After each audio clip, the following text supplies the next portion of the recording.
So 15 or 16 years ago, I read Rich Dad, Poor Dad. And since then, my life's changed quite considerably. And in this video, I'm going to reveal if the theories taught in this book actually work, and if you should follow them, because I've been following them for the last 15 or 16 years, and now I'm going to show you where it's got me. Now, if you haven't read this book yet, what have you been doing with your life? So if you have read it, or at least heard of it, please hit the thumbs up button so we've at least got an idea of who hasn't been living under a rock for the last 20 years. Now, I've read a lot of books on business, finance, wealth, self-help, etc. over the years. But this was one of the first books that I ever read on the subject, and since then I've put into practice the theories and principles in which Robert Kiyosaki teaches, and the results that it's produced me might just surprise you. I'm Jason, and this channel is all about building wealth through investment, property and passive income streams. Now, if you're not already subscribed to the channel, please hit that subscribe button, as I'll be publishing videos on a weekly basis and you don't want to miss them. And also, I'm not here to promote the book. I'm not being paid for talking about the book. I'm not even putting an affiliate link or anything in the description because I don't feel it needs it. This video is purely about my financial journey since reading this book 15 or 16 years ago. Because I know that a lot of people read books, but they don't actually put what they've learned into action. So at the age of about 20 or 21, I came across Rich Dad, Poor Dad. And to be honest, I can't really remember all of the principles taught in this book because it was a long time ago. However, there is one single piece of advice that sort of stood out for me, and it's the one thing that I remember, and it's the one thing that I've stuck with and followed over the years. And that is to reduce your liabilities and acquire assets. Now, this made sense to me. If I acquired assets, then I would become wealthy. And if I reduce my liabilities, I'll have more money available to spend or to invest. So having read this book, I did actually agree on the principles it was teaching, which is always a good start. As I say, I just can't remember all of it, but this really stuck in my mind, and this is what I set out to do. I set out to acquire assets and reduce my liabilities, regardless of any consequences, regardless of the current economic situation, regardless of the economy, property prices, inflation or anything like that. I just set out with this really simple goal in my mind to just acquire assets. Now, one thing that it does state in the book is that the poor and middle class acquire liabilities, but they think they are assets. And this is exactly what happened to me. Around the time of reading this book, I'd actually just purchased an off-plan apartment in Spain. Obviously, I was very young at the time. And when I bought this apartment, I thought that I was buying an asset. I thought this would be a great investment. I'll use it for my own personal use. And it will also increase in value. I could probably rent it out. And in the future, in the long run, it'll make me money. However, I quickly come to realise that this apartment, what I'd purchased, was actually a very big liability. There were a lot of costs involved. I had to pay for the upkeep of the apartment, had to pay for the local council tax charges, non-resident tax charges. Then there was the maintenance, the utility bills, and everything else that comes with owning a property. I also bought this apartment just before the whole big property bubble abroad sort of burst, and property in Spain actually plummeted. Now, at the time, it didn't worry me too much because I only used that apartment for personal use. I used to go quite often. However, as I got older, started a family, circumstances changed, and I come to realise that this apartment was actually costing me a few £100s per month rather than making me money. So it was at this point that I realised exactly what the book was saying, when people think they're buying assets when really they're acquiring liabilities. So what I did was I set about acquiring real assets, and I managed to save up and buy my first buy-to-let property. Now, I have done other videos on this where I explain the costs involved, how much it cost me to buy, how much profit I made on it and things like that. However, this was my first real asset.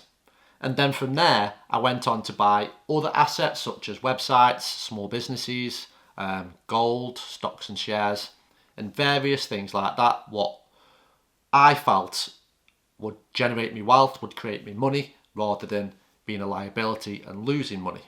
So once I got going, things started to then speed up. I was running my own business. I then managed to save up and buy my second and third buy-to-let properties. And my apartment in Spain, I managed to sell. Now, I did sell it at quite a big loss. Now, although I made an overall loss on the sale of the apartment, it was a good move for me because it greatly reduced my liabilities. I wasn't having to pay out all of the fees involved, the mortgage interest, the utility bills, and all the tax involved with that. Now, this allowed me to then save up more quickly to buy another asset in the UK, which again was another buy-to-let property. Now, although this apartment in Spain was great to have, we really enjoyed it, although it did lose me a lot of money, it was actually a great lesson in what exactly is an asset compared to a liability, and it also taught me a lot of things about moving forward in terms of investment, in terms of buying property, because I bought that apartment off plan, and to be honest, I would never do it again. The thing with buying off plan is things never seem to go according to plan. They take time, they take far longer than anticipated, or even worse, they never get finished. So although I did lose quite a bit of money on that apartment, I don't have any regrets about it because it has taught me a lot. And now I feel like I'm in a better position when acquiring assets to understand exactly what an asset is, exactly how an asset is going to increase my financial position. So 15 years later, where exactly am I? Well, I now own 6 buy-to-let properties and I'm currently in search of my 7th. I've built a stocks and shares portfolio. I have a business providing passive income amongst a few other smaller assets. But most importantly, the key point to take from this is by focusing on buying and acquiring assets, your wealth will grow significantly. Now, those buy-to-let properties which I've acquired over the last 10 or 15 years, just during the last 12 months alone, they have increased in value by well over £100,000. Gold has also gone up. Also, my stocks and shares portfolio has gone up quite considerably too. Now, I know that assets can fall and fluctuate, and I know that crashes are inevitable. But in the long term, these asset classes rise in value, which means your wealth also rises. So do I have any regrets following this method over the last 15 years? Absolutely not. I'm truly grateful for reading and following this advice, and I'll continue to follow this advice for the foreseeable future. I will continue to acquire assets and I'll continue to reduce my liabilities as much as I possibly can. Now, I keep track of my net worth on a spreadsheet, and every single month that net worth increases. And all that is down to just following this simple principle of acquiring assets and reducing your liabilities. So if you're just starting out, my advice would be to focus on reducing your liabilities first, because if you can reduce some of your liabilities, this usually means that you can free up some cash, you can free up some income, which then means you can start saving to be able to invest and to buy assets. Another thing that I'd recommend is start slow. Don't expect to go and acquire a load of assets in weeks or even a couple of years, because buying assets takes time. Assets are not cheap. More often than not, you have to make a substantial investment to acquire an asset. Therefore, it's better to start off slow and steady, just like I did with my first buy-to-let property. There was quite a big gap between my first and my second, but then once I got to my 4th, 5th, 6th, the gap between buying them reduces quite a lot. So if you're just starting out, take it slow, acquire assets, start by just buying stocks and shares, small bit of gold, maybe start some passive income streams, just so that you get the feel and get the sense of what it's like to actually own assets. And then once these start to grow, you can start to save a bigger pot to then buy property or businesses or larger assets that are going to really accumulate wealth and greatly increase your net worth. Now, I hope you enjoyed this quick video. I just wanted to put a quick account of what this book has taught me and where it's got me in the last 15 years. And you don't have to be anybody special. You don't have to have any qualifications or knowledge to start building your wealth and start increasing your assets. You just have to have a solid focus and a solid mindset of what it is you want to achieve. I kept it as simple as I possibly could.